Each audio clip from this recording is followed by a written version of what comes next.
Oui,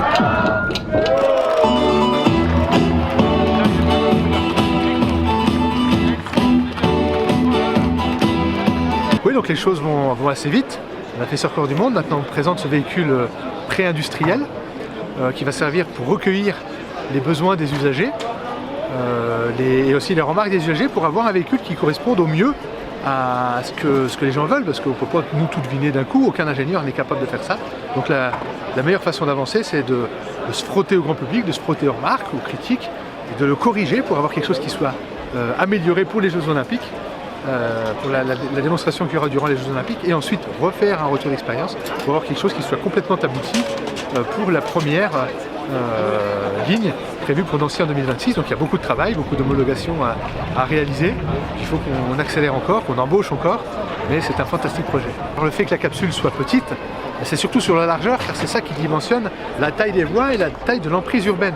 Et aujourd'hui, l'enjeu majeur d'une ville, c'est de laisser un maximum de place pour la mobilité douce, pour les piétons, pour les vélos, pour la végétalisation.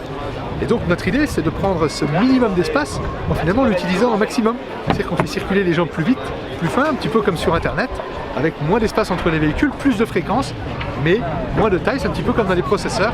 Plus de fréquences, moins de place, c'est comme ça qu'on augmente les débits et le traitement.